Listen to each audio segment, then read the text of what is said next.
Mi padre permitió que su segunda familia me maltratara y dijo que nunca sería igual a ellos. Esa decisión le costó todo lo que pensaba que importaba. Tenía 15 años cuando papá se volvió a casar. Mamá había fallecido cuando tenía 7 años, así que habíamos estado solos durante 8 años. Éramos unidos. Noches de pizza los viernes, viajes de pesca los fines de semana, bromas internas que nadie más entendía. Entonces conoció a Sandra en el picnic de su empresa. Sandra tenía 4 hijos. 4. Gemelos de 17 años, una hija de 16 y otro hijo de 14. Papá se sentó conmigo, muy emocionado. Finalmente vas a tener los hermanos que siempre quisiste. Nunca dije que quería hermanos. Yo quería a mi papá. La primera cena familiar fue incómoda, pero bueno. Los gemelos Javier y Julián seguían haciendo bromas que no entendía. La hija, Mariana, pasó toda la cena en su teléfono. El menor, Tomás, al menos trató de hablar conmigo sobre videojuegos. Se mudaron 2 meses después. 2 meses. Sandra inmediatamente redecoró todo. Las pinturas de mamá fueron retiradas. Su sillón de lectura fue a donaciones. Cuando protesté, papá dijo: Sandra necesita sentir que esta también es su casa. Mi habitación se convirtió en la de Mariana, porque necesitaba más espacio para su ropa. Me mudaron a la oficina convertida en el sótano. Todavía tenía cajas en la esquina. Arañas también. Cuando me quejé, Sandra puso esa cara de falsa preocupación y dijo: Oh, cariño, todos tenemos que hacer sacrificios para mezclar nuestra familia. Los gemelos me hicieron la vida imposible. Se comían mi almuerzo que preparaba para la escuela. Luego le decían a papá que estaba siendo dramático cuando no tenía nada que comer. Borraban mi tarea de mi laptop. Usaban mi cepillo de dientes para limpiar el inodoro. Cosas normales de hermanos, lo llamaba Sandra. Pero lo peor era papá. Cada vez que algo pasaba, tenía una excusa. Cuando rompieron mi teléfono, deberías haber sido más cuidadoso. Cuando Mariana esparció rumores en la escuela de que me orinaba en la cama, solo está tratando de encajar. Cuando Tomás tiró la caja de joyas de mi mamá, no sabía que era importante. Todo llegó al límite en mi cumpleaños 17. Papá había prometido que iríamos a la tumba de mamá como siempre hacíamos. Llevar sus flores favoritas, contarle sobre nuestro año. Esperé junto a la puerta con las rosas que había comprado. Papá bajó las escaleras y me vio. ¿A dónde vas?, preguntó. ¿A la tumba de mamá? ¿Como siempre hacemos en mi cumpleaños? Sandra apareció detrás de él. Oh, cariño, tenemos el torneo de básquet de Tomás hoy. No podemos perdérnoslo. Miré a papá, esperando que recordara, que me eligiera solo una vez. En cambio, suspiró y dijo exactamente esas palabras. Necesitas entender. Nunca serás igual a ellos. Ellos perdieron a su padre. Tú todavía tienes el tuyo. ¿En serio?, pregunté. Entonces me fui con las flores. Mi abuelo, el padre de papá, había estado observando todo desenvolverse. Había tratado de hablar con papá, pero lo rechazaba cada vez. Esa noche lo llamé llorando desde el cementerio. Manejó 2 horas para recogerme. Empaca tus cosas, dijo. Ya terminaste con esto. Cuando regresamos, Sandra estaba furiosa. ¿Cómo me atrevía a preocuparlos? Desapareciendo así. ¿Cómo se atrevía abuelo a socavar su crianza? Papá estaba detrás de ella, brazos cruzados, frente unido. Abuelo miró a su hijo con tal decepción. Tu madre estaría avergonzada, dijo tranquilamente. Papá realmente se estremeció, pero aún así los eligió a ellos. Viví con abuelo durante mi último año de preparatoria. Papá nunca llamó, ni una sola vez. Sandra publicó en Facebook sobre los desafíos de criar a un adolescente difícil que eligió abandonar a su familia. Los gemelos comentaron con emojis de risa. Abuelo murió hace 3 meses. Ataque masivo al corazón mientras trabajaba en su jardín. En la lectura del testamento, papá apareció con Sandra. Ya hablando sobre vender la casa del abuelo, dividir los bienes. El abogado se aclaró la garganta, ajustó los papeles en la mesa y sin ceremonia alguna comenzó a leer el testamento. Yo, Leoncio, en plena salud mental y consciente de mis decisiones, dejo todas mis posesiones, incluyendo la residencia principal, los ahorros acumulados a lo largo de mi vida, y la totalidad de las acciones y negocios de la empresa de jardinería Duarte e Hijos, exclusivamente a mi nieto. Hizo una pausa, me miró con un ligero asentimiento y completó. A mi nieto, el que permaneció a mi lado incluso cuando mi propio hijo le dio la espalda. Que use estas posesiones para construir una vida digna, libre de los lazos de la ingratitud y la frialdad familiar. Porque familia no es sangre. Familia es quien elige quedarse. Un silencio helado se instaló en la habitación. Escuché la respiración pesada de Sandra. Abrió la boca, pero fue mi padre quien se levantó primero. «Esto es absurdo», gritó, su cara roja como un tomate a punto de explotar. «Mi padre estaba viejo, confundido. Lo manipulaste. Esto no es justo». Sandra también se levantó, más teatral que nunca, con su voz quebrada por emoción falsa. «Debe haber tenido Alzheimer. Es obvio que fue coaccionado». «¡Esto es un crimen! ¡Un crimen!».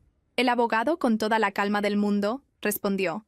«El señor Leoncio dejó una carta manuscrita, registrada y validada por 3 testigos. Si quieren impugnarla, tendrán que llevarlo a los tribunales. Pero sepan que será un proceso largo y costoso». Mi padre me miró. Pero no era una mirada de padre. Era de un hombre herido en su ego, furioso por haber perdido lo que pensaba que era suyo por derecho. «¿Estás feliz ahora?», gruñó. «¿Rompiendo la familia? Te volviste igual que tu madre. Siempre dramática, siempre queriendo atención». No dije nada. Solo tomé la carta que me entregó el abogado y salí de esa habitación. La leí en el carro. Eran 3 páginas manuscritas por mi abuelo. Recordaba cada vez que lloré en la habitación del sótano, cada injusticia tragada en silencio, y escribió algo que me marcó más que cualquier herencia. «Fuiste mi hijo cuando mi verdadero hijo se perdió. Espero que, al dejarme, te lleves contigo mi fuerza, mi amor y mi legado, y que nunca aceptes menos de lo que mereces». Al día siguiente regresé a su casa, ahora mi casa, y por primera vez me pareció grande, hermosa, viva. Comencé a buscar en el ático, como alguien buscando recuerdos, y encontré una caja vieja con el nombre de mi padre garabateado en ella. Adentro, docenas de cartas no enviadas, todas escritas por mi abuelo. Intentos de reconciliación, desahogos, disculpas, relatos de añoranza. Nunca dejó de intentar, incluso siendo ignorado. Junto a las cartas, había una carpeta con recibos de transferencias bancarias. Eran pagos de colegiatura universitaria a mi nombre. Nunca supe cómo logré pagar las cuentas. Pensé que eran becas o descuentos. Pero era él. Siempre él, en silencio, cuidándome. Días después, comenzaron los ataques. Mensajes anónimos, noticias falsas en Facebook. Javier y Julián publicaron: «Qué gracioso cómo algunas personas heredan todo sin hacer nada. ¡Viva el golpe!». Sandra publicó una foto vieja de la casa con el título: «Duele saber que mi familia fue desalojada de nuestro hogar por un adolescente resentido». Como si ella no hubiera entrado ahí arrancando la memoria de mi madre de las paredes. Entonces vinieron las llamadas telefónicas. Primero de mi padre, con voz cansada y forzada: «Necesitamos hablar. Sandra está enferma y estoy desempleado. Solo queremos ayuda temporal». El mismo día, recibí un email de Mariana, acusándome de forzar a mi abuelo a escribir ese testamento y amenazando con demandar por abuso emocional. Era ridículo, pero agotador. La sorpresa vino de donde menos lo esperaba. Tomás.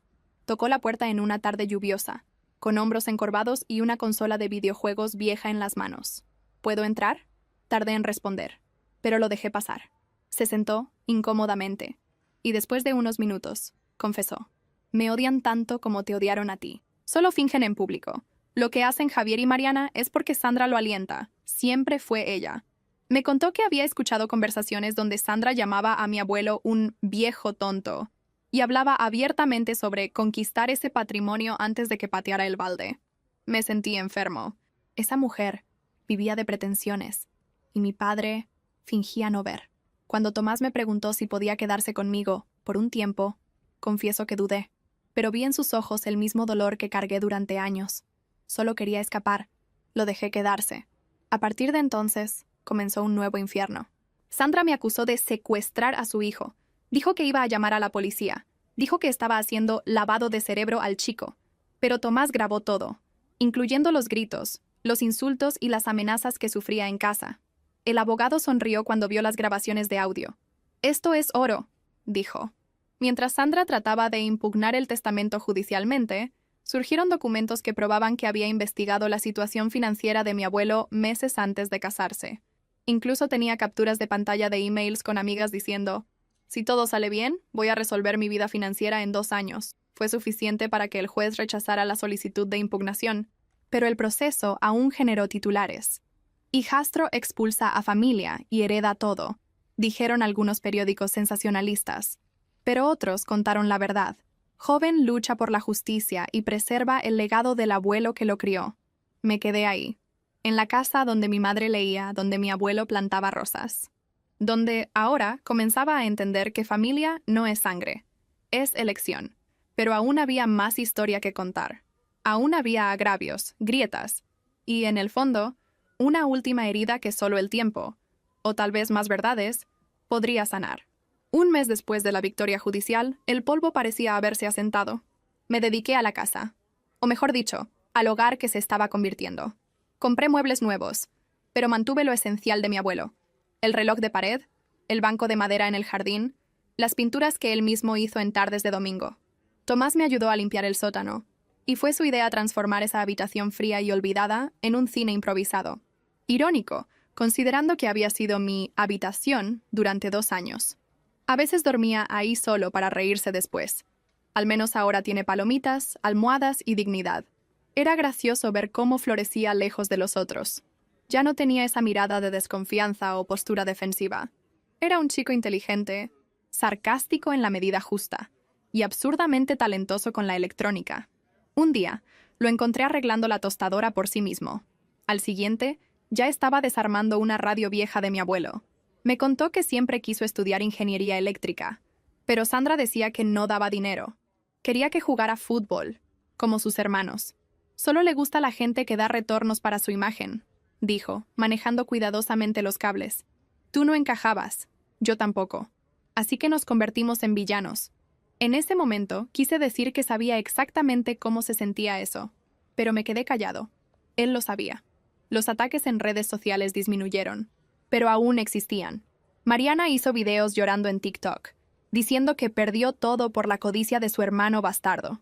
Javier y Julián se convirtieron en influencers del odio, lanzando un podcast llamado Desheredados, donde distorsionaban toda la historia. Decían que mi abuelo me drogó emocionalmente, que seduje a un anciano necesitado para obtener todo. Era grotesco, pero ya no me afectaba, porque ahora conocía la verdad, y estaba registrada en cada nota, cada carta, cada recibo de cuidado silencioso que mi abuelo dejó. Pero lo que realmente me impactó llegó por correo. Un sobre marrón, sin remitente, entregado con acuse de recibo. Adentro, solo 2 hojas dobladas. Una era una nota corta: lo siento. La segunda era una carta, escrita por mi madre. Sí, mi madre. Fechada 3 meses antes de su muerte, la carta comenzaba con: si estás leyendo esto, es porque no pude estar contigo como quería. Así que, pido que estas palabras sean mi abrazo más fuerte. Era una carta emocional, llena de cariño. Hablaba de cuánto me amaba, de cómo me veía crecer con una chispa en los ojos. Pero el pasaje que más me impactó fue cuando escribió: si algún día tu padre olvida quién eres, o se deja llevar por otras personas, no pienses que el problema eres tú. A veces, los adultos se pierden en el miedo, la culpa y las decisiones equivocadas. Pero tú mereces ser amado, aún así. Nunca aceptes menos.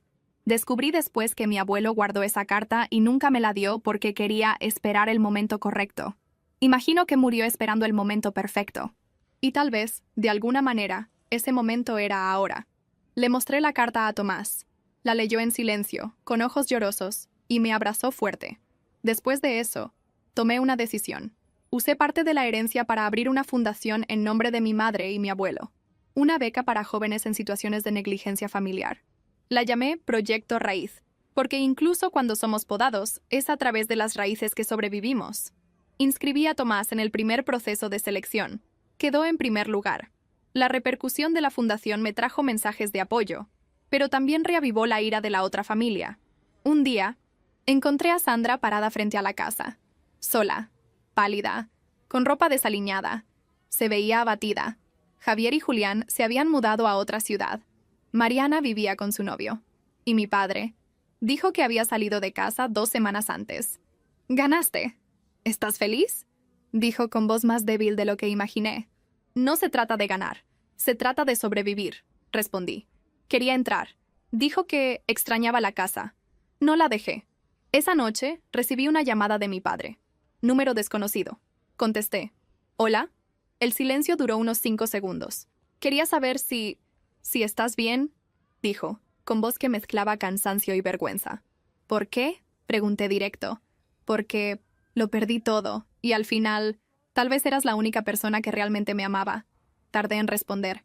«Tuviste muchas oportunidades, papá, y en todas ellas elegiste ponerme al final. Lo sé. ¿Y ahora es demasiado tarde? Respiré profundo. Para volver al pasado. Sí, pero para reflexionar nunca es demasiado tarde. Buenas noches. Colgué antes de que pudiera decir más. Regresé al porche, donde Tomás jugaba con el perro del abuelo.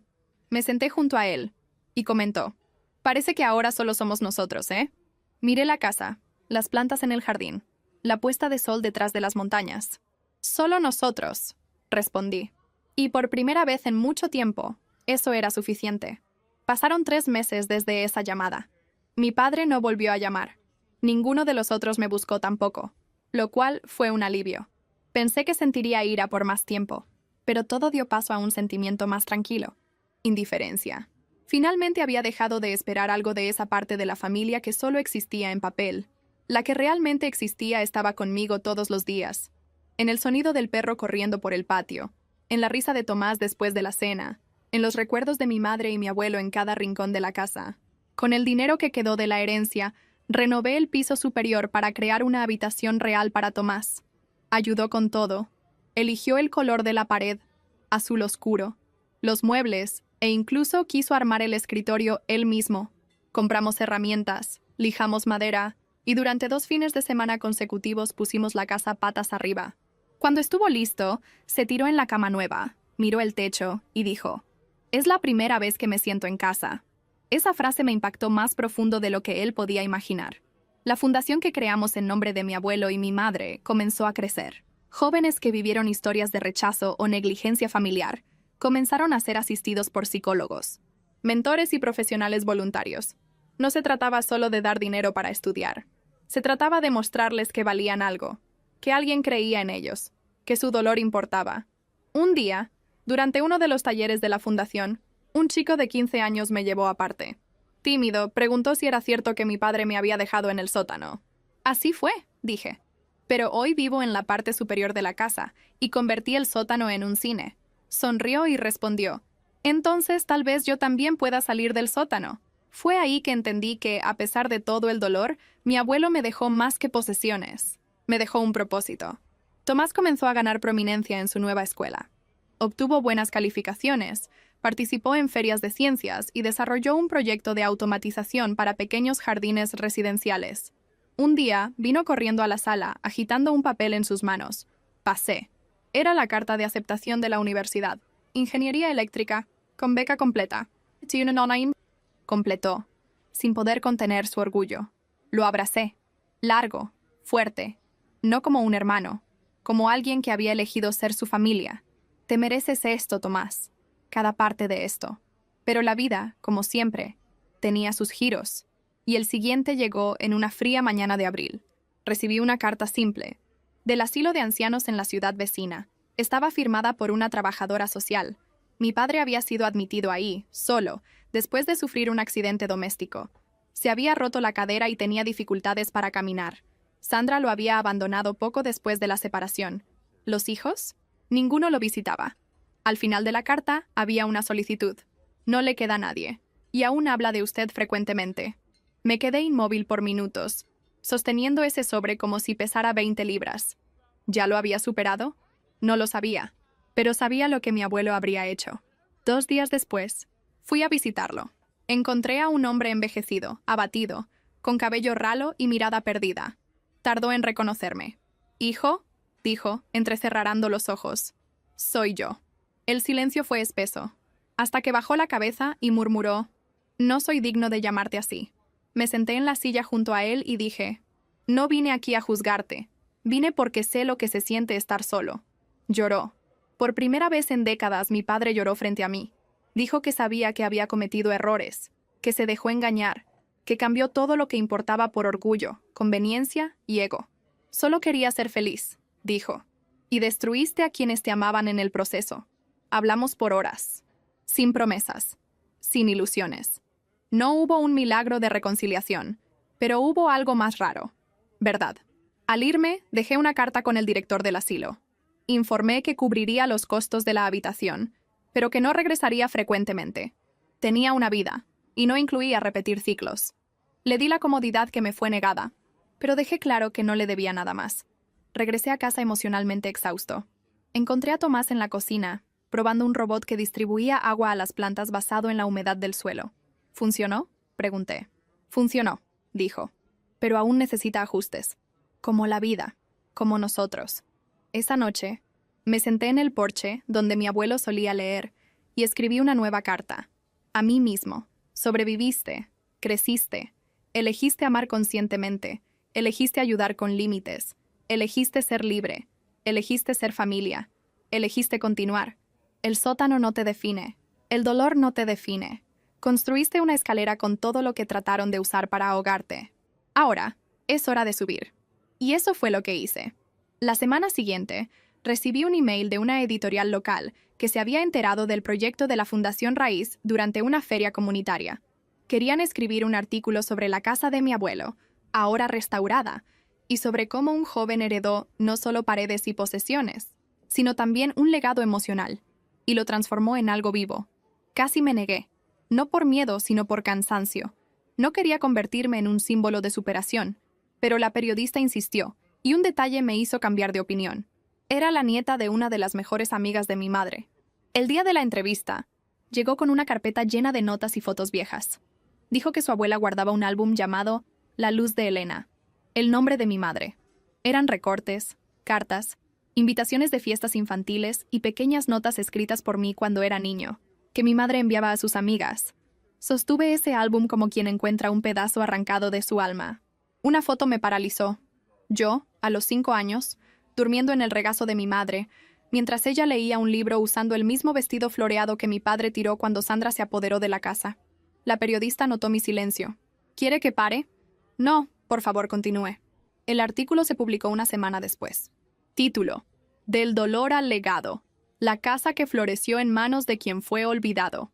Se volvió viral, no solo en la ciudad, sino en sitios que compartían historias conmovedoras. La gente comenzó a enviar mensajes, algunos diciendo que estaban en la misma situación, otros solo para agradecerme por no rendirme. Una mujer escribió: Tu abuelo me inspiró, tú me hiciste creer que puedo ser mejor de lo que me hicieron. La repercusión generó una ola inesperada. La fundación recibió donaciones, nuevos voluntarios e incluso invitaciones para hablar en escuelas. Me encontré frente a jóvenes que me miraban como si tuviera respuestas, pero solo tenía cicatrices. Y tal vez eso era lo que los tocaba. Tomás iba conmigo a casi todos los eventos. Siempre se quedaba tras bambalinas, pero prestaba atención a todo. En uno de esos días, cuando regresábamos de una escuela, me dijo: «Sabes que solía pensar que lo peor de nuestra vida era el dolor, pero ahora creo que era el silencio. Cuando nadie nos veía, nadie nos escuchaba, nadie nos creía». Detuve el carro en el acotamiento y lo miré. Sostenía un folleto de la fundación con nuestro símbolo estampado en él, un árbol cuyas raíces se entrelazaban con 2 manos. ¿Y ahora?, pregunté. Ahora somos la voz de quienes se callaron por demasiado tiempo. Lo abracé fuerte. Ya no había lugar para dudas. Era mi hermano real, el que no vino de la sangre, sino de la lucha.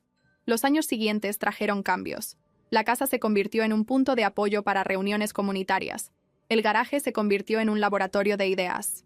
Tomás fue aceptado en un programa internacional y pasó 6 meses estudiando en Alemania. Yo me quedé. Continué cuidando la fundación, plantando jardines en barrios necesitados, creando talleres de carpintería con las herramientas de mi abuelo y ofreciendo algo simple, pero que yo mismo necesité un día: presencia. Lo más sorprendente fue cuando recibí una carta de Mariana, manuscrita, con letra temblorosa. No espero que me perdones. No quiero regresar, pero quiero decir que, si un día hubiera sabido lo que estabas pasando, tal vez habría hecho las cosas diferentes. Tal vez. Lo siento. No lloré, pero guardé la carta. El pasado no desaparece. Se transforma, y algunos fantasmas solo descansan cuando son reconocidos. En un domingo cualquiera, me senté en el jardín con Tomás. Me dijo que estaba pensando en mudarse a otra ciudad después de la universidad. Dijo que quería abrir su propia empresa de tecnología sostenible, basada en los proyectos que creamos en la fundación. ¿Crees que puedo hacerlo? Lo miré y vi al chico del sótano. Ahora un hombre, fuerte, confiado. No lo creo, estoy seguro. Sonrió. Y después de unos segundos de silencio dijo: «Gracias por elegirme. Tú también me elegiste», respondí. La vida había tomado giros inimaginables. del abandono a nuevos comienzos, de la humillación a la dignidad, pero sobre todo, de la ausencia al amor elegido. Hoy, la casa tiene risas, huele a café fresco, libros apilados y sueños colgados en las paredes como pinturas vivas. A veces aún sueño con mi abuelo, sentado en el porche, leyendo el periódico. Me mira, sonríe y dice, «Eso es lo que vi en ti, incluso cuando tú no lo veías». Y entonces, despierto, con paz, porque ahora yo también lo veo. El tiempo pasó, 2 años, para ser exactos. La casa de mi abuelo ya no era solo una herencia física, se había transformado en un símbolo. Cada rincón contaba una historia de reconstrucción. Las paredes habían sido repintadas, pero las marcas de clavos viejos aún estaban ahí, como cicatrices asumidas. El jardín florecía de nuevo. El porche, donde solía sentarse a leer y tomar café, era ahora el lugar donde Tomás y yo nos encontrábamos casi todas las tardes, después de las tareas del día, para hablar de todo y nada. Tomás estaba en su último semestre universitario, a punto de graduarse con honores. Creó una startup enfocada en energía solar en comunidades de bajos ingresos, inspirada en lo que vio y vivió con la fundación. Tenía inversionistas interesados, ganó premios y, lo más importante, propósito. Nunca más supe de Javier, Julián o Mariana. Sus rastros en redes sociales gradualmente desaparecieron, como fantasmas regresando al olvido al que nunca debieron haber salido. Pero fue en un sábado soleado, cuando estaba barriendo las hojas secas de la entrada de la casa, que el pasado tocó la puerta. Literalmente. Era mi padre. Solo, visiblemente más delgado, con ropa simple y mirada opaca. Cargaba una pequeña maleta con algo de ropa y un sobre arrugado en las manos. Se quedó ahí por unos segundos, como esperando que lo expulsara con solo una mirada. Y tal vez, por dentro, yo quería hacerlo. «No tengo a dónde ir», dijo, en voz baja. Respiré profundo. «¿Qué pasó con el asilo?», pregunté. «Cerró. Recortes gubernamentales. Me dejaron en la calle la semana pasada». Pude sentir el peso de mi abuelo en mi memoria, como si estuviera ahí, observándome desde el porche. El mismo porche donde años antes me acogió, me escuchó, me rescató. Ahora el ciclo se invertía, y me encontré frente a la decisión de repetir o romper el patrón. «Puedes entrar», dije, «pero con condiciones». Asintió, silencioso, y entró a la casa que una vez había sido suya, pero que hacía mucho había dejado de pertenecerle. Caminó lentamente, como alguien con miedo de despertar apariciones. Se sentó en el sofá cuidadosamente, como si aún estuviera siendo observado por alguien que ya se había ido. «No voy a pedir perdón, no porque no quiera, sino porque sé que las palabras no arreglan hoyos tan viejos». Nos quedamos en silencio, un silencio cargado de décadas. Entonces sacó una foto vieja de su bolsillo. Mi madre y yo abrazados, con mi padre sonriendo al fondo. «Una vez fui ese hombre», dijo señalando. «Lo fuiste, pero elegiste dejar de serlo», asintió. «Y tú elegiste ser más de lo que yo fui». Me tomó un tiempo digerir esas palabras. No eran excusas, ni justificaciones. Eran observaciones, tristes pero reales. Decidimos que podía quedarse temporalmente en la casita del fondo, el antiguo estudio de mi abuelo, que había convertido en cuarto de herramientas. Tomás se opuso al principio. Pensó que podría estar fingiendo fragilidad, pero le pedí que confiara. «No hago esto por él. Lo hago por mí, para no cargar peso que no es mío». Las primeras semanas fueron incómodas. Apenas salía del cuartito. Cuando lo hacía, mantenía la cabeza baja. A veces, lo veía mirando el jardín, y estaba seguro de que veía la cara de su padre en cada flor, en cada rosal bien cuidado. Un día, encontré una caja en la puerta de la fundación. Adentro, varios cuadernos con notas manuscritas. Era su letra. Bocetos de proyectos sociales, ideas sobre cómo mejorar la estructura, notas de admiración por lo que había construido.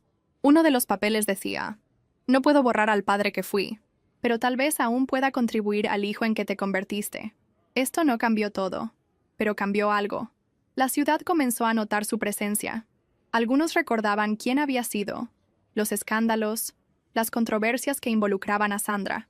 Otros solo veían a un señor callado, humilde, plantando rosas frente a la casa como si quisiera dejar algo hermoso antes de irse. Y eso fue exactamente lo que pasó. 6 meses después, falleció. Un ataque cardíaco silencioso, durmiendo en la casita, con una foto de mi madre junto a la cama y uno de los folletos de la fundación en las manos. No lloré inmediatamente. Organicé el entierro, discreto, con poca gente. Tomás estuvo a mi lado. Después fui al porche, me senté en la silla de mi abuelo y enfrenté la puesta de sol. Lloré. Por todo. Por lo que fue. Por lo que nunca sería. Por lo que logramos recuperar, incluso demasiado tarde. Esa noche, tomé uno de sus diarios. Al final, había una última frase. Cometí errores, pero él no repitió mis errores. Eso es suficiente para darme paz. Hoy, la casa también es un centro cultural. Ofrecemos cursos, talleres, refugio. El antiguo estudio, donde pasó sus últimos meses, se convirtió en la Biblioteca Leoncio. Y en una pared simple, con un marco de madera, colgué una frase que define todo lo que aprendí en estos años. El dolor puede marcarte, pero son tus decisiones las que te definen. Y elegí amar conscientemente, elegí ayudar con límites, elegí ser libre, elegí ser familia, elegí continuar. 2 años después de la muerte de mi padre, aún vivía en esa casa, ahora hogar, museo, refugio y a veces, templo silencioso de los recuerdos que heredé y los que construí con esfuerzo. La casa se había transformado más de una vez, de la casa de mi abuelo a la prisión emocional de la infancia, luego refugio de juventud herida, hasta finalmente convertirse en símbolo de mi libertad y renacimiento. El jardín era más grande, florecido, vivo. Los árboles que una vez sirvieron solo como sombra ahora daban frutos. Cultivé un pequeño huerto en la parte de atrás, y cada mañana cosechaba menta y lavanda para hacer té. Era una rutina que heredé de mi abuelo, sin darme cuenta. A veces, me sorprendía repitiendo sus gestos, rascarme la barbilla al pensar, levantarme temprano para caminar, ajustarme el cuello de la camisa incluso cuando estaba solo. Él continuaba viviendo en mí, no como un fantasma, sino como una raíz. Tomás vivía en otro estado ahora, donde abrió su propia empresa. Hablábamos cada semana. Venía a almuerzos dominicales cuando podía, y los vecinos ya lo trataban como familia. El día que regresó por primera vez como ingeniero graduado, se sentó conmigo en el porche, miró la casa con una sonrisa emocional y dijo, «Aquí es donde renací». Y era verdad. Ya no era el chico del sótano, ni yo era el chico olvidado en las escaleras. La Fundación Raíz se expandió a otras 2 ciudades. Abrimos sucursales más pequeñas, enfocadas en jóvenes en extrema vulnerabilidad. Creamos alianzas con escuelas públicas, programas extracurriculares, acceso a psicoterapia y talleres de capacitación. Comenzamos a recibir cartas de agradecimiento de familias enteras que, después de años atrapadas en dinámicas tóxicas, encontraron alivio. Una de ellas me marcó profundamente. Era de una mujer llamada Flavia.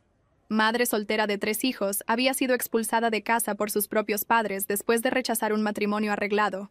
Vivía en un cuarto con sus hijos, se ganaba la vida limpiando casas y un día encontró un folleto de la fundación en una plaza. Escribió así: «Cuando caminé por la puerta de la casa con mis hijos, no preguntaste qué había hecho, preguntaste qué necesitábamos, y eso me salvó la vida. Eso me desarmó, porque entendí cómo pocas personas podían. Y de nuevo, el peso de la responsabilidad me encontró, pero no como una carga, como una misión. Con el tiempo fui invitado a dar conferencias en universidades. Yo, que crecí siendo tratado como invisible, ahora era escuchado con atención por cientos de jóvenes. Y fue en una de estas conferencias, en una universidad de la capital, que una chica se acercó con un cuaderno en la mano.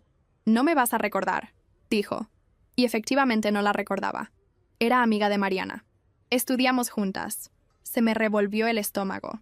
Nunca fui cercana a ella, pero te recuerdo.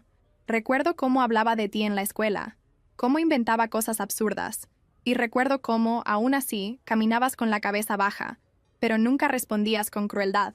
Quería decirte que vi todo, y lamento no haber hecho nada». Lloró. La abracé, y en silencio perdoné otra pieza del pasado. Cuando regresé a casa esa noche, caminé al estante donde guardaba todos los álbumes familiares. Abrí el primero, el más viejo, donde aún estaban las fotos que mi abuelo logró salvar de la furia de Sandra. Había una imagen mía, a los 6 años, sosteniendo un dibujo torcido frente a la tumba de mi madre. Y, junto a ella, ahora había otra imagen. Yo, adulto, en el mismo lugar, con la misma sonrisa, esta vez acompañado por Tomás, por jóvenes de la fundación, por amigos que la vida me trajo, por personas que me eligieron. El simbolismo me conmovió. Lo que una vez fue la soledad del hijo olvidado, ahora era el centro de un nuevo árbol familiar. Un árbol que brotó en tierra seca, pero dio frutos porque fue regado con persistencia, fe y amor verdadero. No el de palabras bonitas, sino el de acciones diarias.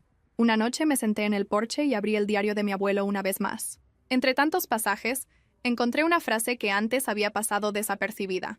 El dolor nos empuja hacia dos caminos, repetir o rehacer. Solo los valientes eligen rehacer. Ahí, entendí que su legado no era solo la casa, el dinero o las cartas. Era el ejemplo. Era la invitación a romper ciclos. Y eso fue lo que hice. Eso fue lo que continué haciendo. Un nuevo ciclo comenzaba ahora. Estábamos expandiendo la fundación fuera del estado. Creé un fondo con parte de las ganancias de nuestros proyectos para albergar jóvenes LGBT expulsados de casa. Comencé a escribir un libro. Un relato no solo de mi historia, sino del viaje de tantas personas como yo. El título: El hijo del sótano. Porque sí, fui el hijo arrojado al sótano, pero también fui el nieto acogido en el jardín. Y hoy, soy el hombre que construyó un mundo con las piedras que me arrojaron. Cayó la noche. El viento sopló suavemente. Cerré los ojos y sonreí. Mi abuelo estaría orgulloso. Y yo también, finalmente.